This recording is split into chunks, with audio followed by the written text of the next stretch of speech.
Welcome back, dear viewers, and in this segment of our program we will talk about the tourism sector, as a recent report published recently showed that British people or Brits are among the top tourists who are targeting Egypt. We are joined now by Mr. Simon Sayeg. He is a tourism expert and he's going to tell us more about this report. Good morning, sir. Good morning. So, sir, tell us more about this report by Daily Express, which says that Egypt has long been a hotspot for Brits, and how important is that report in promoting tourism in Egypt? Well, actually, Egypt is always the subject of a lot of reports, and Egypt tourism continue always to be a destination that is highlighted in British reports. So Egypt is praised in the report as a winter sun hotspot. And the reason, of course, first of all, is affordability. Second, stunning landscapes. And we never have to forget that we have all year round a very warm weather. So from there, the British travelers are especially drawn to the Red Sea for diving, also to the ancient historical sites, and looking, of course, for cultural experiences.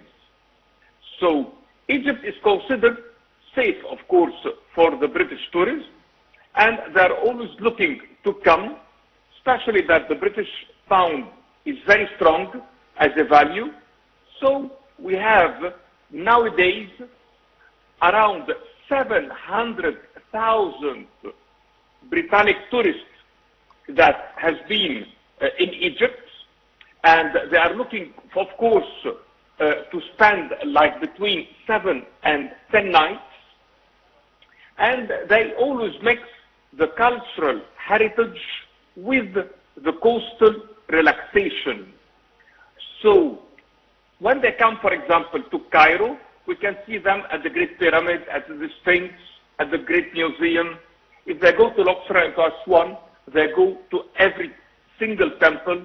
And also, when they go to Sharm el-Sheikh or Hurghada, they look always for diving and luxury resorts. They have a very strong economic impact for us because they raise the revenue of for the whole year by their spending, especially that they look always for luxury vacation, and we invest a lot nowadays in Egypt for them in what we call eco-friendly resorts, where the infrastructure has been set for that, like for example, the green transportation, and all of that is to attract a high value tourist while preserving our cultural and natural resources. Also, to boost it in the Red Sea, we have realized near 3,000 kilometers of roads. All of that to offer a world-class underwater paradise because it's really rich over there. Also, we make a lot of packages for them, let's say between 800 British pound and 1,500 pounds, which make it as a luxury destination very affordable. We look always for everything that has heritage, and inside of it we go for the innovation. We don't have to forget that we have 5,000 years of history.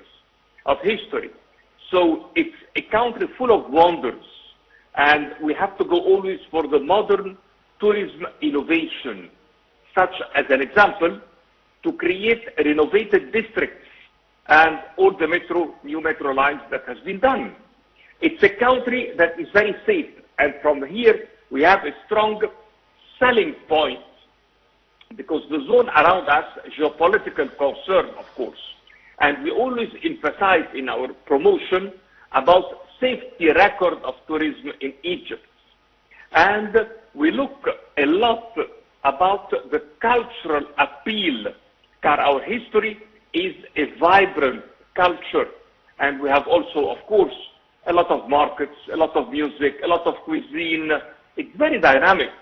And Egypt has a lot of unique points.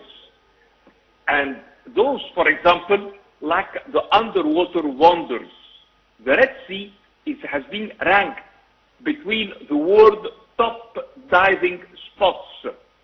Also, in the Red Sea, we have been featuring some of the rarest marine species. We have also in Egypt what we call the food tourism. So the British visitors are more increasing in number, looking for the Egyptian cuisine, enjoying our food. Like, so simple, like our kosher and falafel. And they make a lot of weekend getaways. Like, for example, the rise of Cairo as a city break destination for quick trips from the UK. We have also what we call the royal legacy, which means we highlight stories of the British-Egyptian historical connection. Like, for example, Howard Carter's discovery of Tutankhamun tomb. And we go also for the ecotourism, a lot of efforts, for example, to protect the Sinai coral reef and desert while creating sustainable travel options. We go for what we name historic river cruises. And the appeal of luxury cruises along the Nile is a timeless draw for British travelers.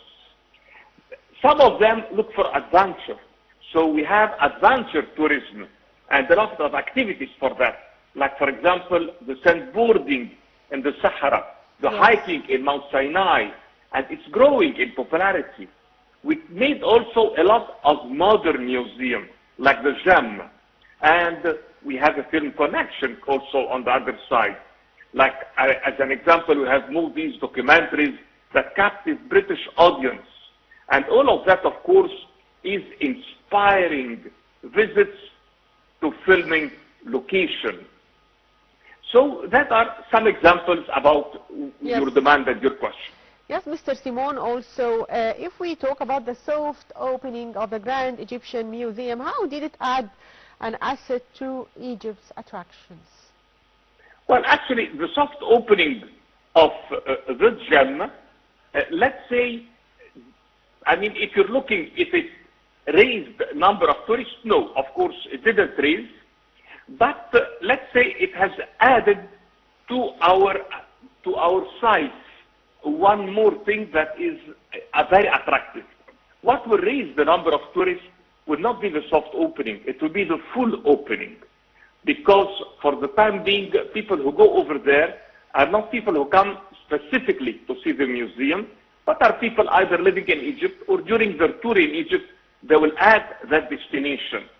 So I can say anyway that it did contribute to a surge in tourism interest in Egypt.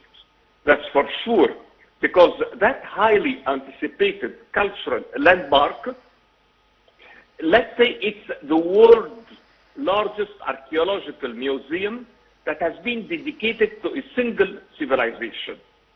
So the full opening that is planned for later, for sure it will be the top. But the soft opening has already allowed visitors access to key galleries and unique artifacts, because some of them has been displayed for the first time. Also, our museum has an innovative architecture. It is blending ancient Egyptian symbolism with the modern design, and it has an expansive collection that includes the full treasure of Tutankhamun, that have positioned it, let's say, like a must-visit attraction. The size of it is huge. We talk here about 500,000 square meters that include features like the grand staircase that has already over 85, I think it's 87 statues, plus the panoramic view of Giza Plateau.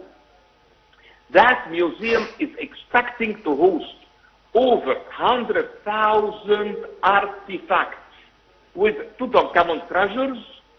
So we are facing really a new approach and a new excitement for our tourists, let's say, in generally.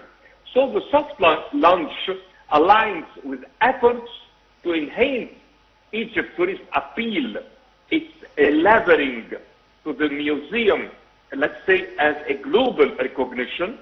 And as a result, Egypt has experienced a noticeable increase in international visitors that are eager to explore our cultural marvel. So the GEM, the Grand Egyptian Museum, promises to continue transforming Egypt's tourism landscape upon its full opening. Yes, I'd like to thank you, Mr. Simon Sayeg, tourism expert. Thank you, Mr. Simon, for being with us. And by that, dear viewers, we come to the end of today's edition of Breakfast Show. Thank you for watching.